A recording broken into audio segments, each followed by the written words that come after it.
Hey everyone, my name is Michael. Today I wanted to make a video on my top running shoes for 2025. So if you don't know by now, running has kind of overtaken the fitness world. And a lot of people are running, myself included. I'm a fairly new runner. And when I say that, I mean I'm fairly new at really considering myself a runner. I've always done cardio to some extent. I was in the Marine Corps, and in the Marine Corps, obviously, I had to run. But it wasn't something that I was doing consistent mileage. You know, to be honest, I really only ran if we ran at PT, but it was very different. It was not like endurance-based training. It was a lot of the PT as an infantryman was like a lot of carrying litters or stretchers with flak jackets on, flak jacket runs, so weighted runs that are shorter distances, log carries, tire flips, push-ups, pull-ups, more CrossFit or like high intensity training, but definitely training that gets your heart rate up, which eventually does translate over into running. I mean, it makes you a better athlete. So a little background, I've been powerlifting for like 4 years consistently, and I'd say the last year and a half, I really haven't been powerlifting at all. But I've been lifting weights for like 6 years now. Now I consider myself a runner. A lot of new runners out there in all speeds, all shapes and sizes, which is amazing to see people, you know, taking care of their health and getting after it and training. And it's an amazing community to be a part of. So yeah, I started in May of 2024, I would say consistently. So it's been about a year and a month. So a year and 2 months, we'll give it that extra month. I started at like 10 to 14 miles a week, and I was fit enough to do that, but I was getting insane shin splints. I was going through a bunch of shoe options, and I didn't know what shoe was right for me. I'm very flat, I have super flat feet, like pancake flat. And I'm a bigger runner in the running world, from your, stereotypical lighter runners. I'm 6 foot and I weigh 195 pounds. When I started running, I was like 215 because I was more focused on powerlifting. But now I'm about 195, and it seems like no matter what I do with my diet, I kind of stay around it. My current PRs are in the marathon, 3:13, in the half marathon, 1 hour, 28 minutes, 56 seconds. Never really raced a 10K, so it was just my half marathon that I PR'd my 10K in, which is around like 41:30. And then my 5K PR is 19:37 officially in a 5K. In the Marine Corps, I have ran 3-mile runs in around 18:30, which probably translates to like a 19:05 5K. I was like 185 pounds in the Marine Corps. So marathon prep, my last one, I ran 50 miles a week for like 8 weeks, and now I'm building back up. So after the marathon, I took a week off, and then I did 35, 36, and I'll be hitting 40 this week. So that's a little background on my training, I guess. In terms of recent training, I could make whole videos on that, on like my first marathon to my second. I only ran 2, and they were 3 months apart. I ran a 3:19 and a 3:13. My goal is to get to Boston like anyone that kind of starts to chase a goal. So I have to run a 2:55, so that's down the road, but yeah, working on that base. These are the shoes that I've been working with in the last year of running. I have a lot of shoes, and a lot of them are carbon plated race shoes, even though I don't use them that much. So yeah, let's get to it. In the beginning, I had a lot of shoes because of the fact that I was shoe hopping, trying to find what shoe works. And my biggest advice, I will say this, my biggest advice is it really doesn't matter the shoe as much as it matters just getting your body used to the impact of running in the beginning. So in the beginning, I'd say a lot of us, I did hyperfixate on what shoe is best for my body. And there is some truth to that, but at the same time, if you start ramping up your mileage super fast, right in the beginning, no shoe is going to help you. No shoe is going to make you feel less hurt. I mean, and for a lot of athletes, when you switch a sport and you start running, you're like, okay, I know I can handle this mentally.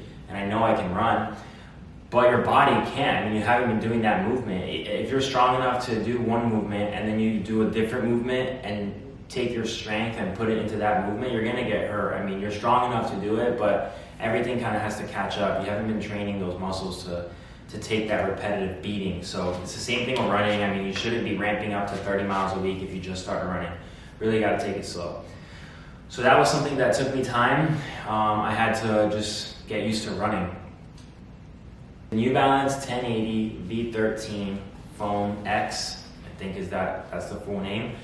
I've got about 400 miles on these. I really love these. In the beginning, I didn't like them. I thought my feet weren't right for them. They just felt odd. But I gave them some time and I love them. I use these for almost all my easy runs. I alternate with another shoe, which you will see. But yeah, about 400 miles on these. Use these for easy runs, maybe a little faster than easy, somewhere around like easier than moderate, but not quite like a moderate effort. So yeah, easy runs, something like zone 2, low heart rate run. Love these. New Balance 1080 V13. Vaporfly 3. Love these shoes. I haven't even used them in probably like 6 months, maybe less. Maybe like 4 months. I got these and I've raced a 5K in them, my 5K PR, and I've used these for a lot of like interval work, so intervals with walking rest, so non-continuous runs, intervals that I'm going to be pushing pretty hard, like a track workout, but I don't work out on the track, I just go on the road. Love these shoes. I have about 200 miles in them. I wouldn't race anything other than like a 5K in these at the mileage they're at, because I mean, being near 200 pounds, like these race shoes don't last very long. I mean, the plate is still there, it's still very stiff, but the foam's kind of worn out. But I love these shoes, and even with very flat feet, I mean, they do feel really weird if you're walking in them, but when I'm running in them and I really force myself to land like mid-foot, forefoot, they feel great. The first carbon plated race shoe I ever wore, and I mean, instantly my running economy, I could feel it. Like my zone 2 pace was like 45 seconds faster. So amazing shoe. Nike Vaporfly 3. Brooks Glycerin Max.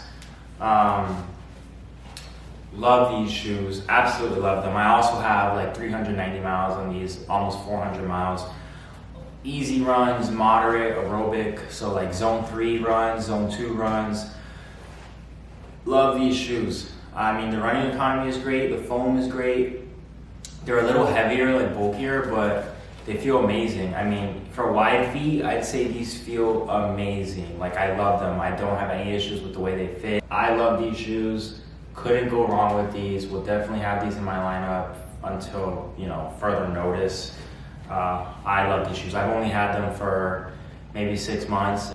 Now these are carbon plated shoes. I don't really consider them race shoes. They're great for like easy long runs because there's a lot of foam and there's a plate. So it really just helps with that recovery aspect, saving some impact, you know, keeping you propelled forward. But they're really heavy compared to like a true race shoe. So I don't recommend these to race in. And you know, you'll see online a lot of people are like, oh, like, yeah, like they're my favorite race shoe, but I personally don't get that vibe. I mean, when I think of a race shoe, I think of a very light shoe, basically just foam in the plate. These are not that, so I think these are great for long training runs, or just, you know, easy runs. If you're dealing with some aches, it kind of saves some of that, I guess, physical pounding on your feet from the foam and the plate. I have about 350 miles on these, so I'll use these for a while too. I haven't even worn these in a couple months. I'll probably wear them soon. But yeah, the Hoka Skyward X. This one probably doesn't need any introduction. The Nike Alpha Fly 3. Now these are the Eliud Kipchoge version, and these are sweet. I mean, they're a Nike Alpha Fly 3. Even if you just started running, you've probably heard of the Alpha Fly. I feel like I see them everywhere. Even people walking around sometimes. It's a race shoe. I mean, it's super light. It's probably the most famous race shoe since in the running world, you know, everyone loves Nike, and the Nike Alpha Fly is like the most famous one.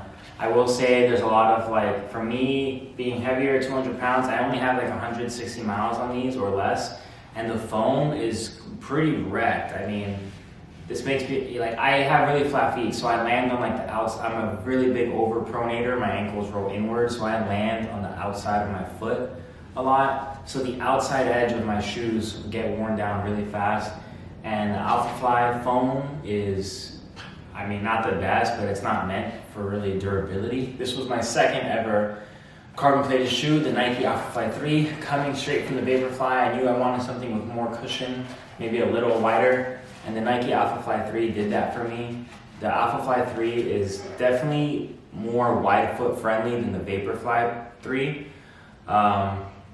I mean, nothing really to say. It's the Nike Alphafly 3. Everyone knows about the Nike Alphafly 3, like I said, and this is just a great shoe. I mean, there's a lot of pop to it, a lot of bounce. If you land on your forefoot, kind of midfoot, there's a lot of responsiveness to it. Never had an issue with these. They are much more stable than my favorite race shoe, the Saucony Endorphin Elite, and they're very cushiony, and they're just a lot more stable. The Saucony Endorphin Elite are very unsteady, even though they're still my favorite. They're very cushiony, and your foot can kind of slide around a little bit. But these are great, super fast, almost everyone's favorite race shoe. The shoe you'll probably see the most out there in a 5K, 10K half, or marathon. Save the best for last. The Saucony Endorphin Elite 2s. Absolutely my favorite race shoe. Way better than the Alphafly in my opinion. These are so incredibly light. The foam is so soft. It's kind of hard to get used to in the beginning. It's so cushiony that your foot kind of slides around a bit. So it's so incredibly soft. I mean, and there's times where I actually feel the bounce of it. But I ran my marathon PR in these. It's the only race I've done in them. I have probably like 60 miles on these. Absolutely love these.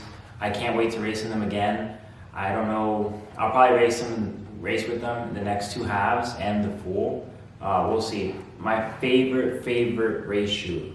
My favorite. That is my shoe lineup for 2025.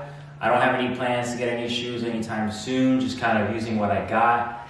I don't feel the need to have 100 shoes yet. As it is, I have like 8 pairs already, which is quite a bit. But yeah, my race plan, I have 2 half marathons this fall and a marathon in February, hoping to break 3 hours and in a perfect world, break 2:55 in the marathon to qualify for Boston.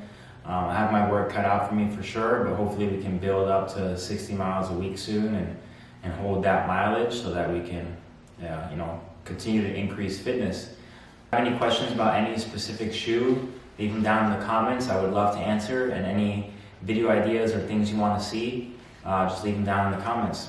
Thank you guys for watching. See you guys in the next video.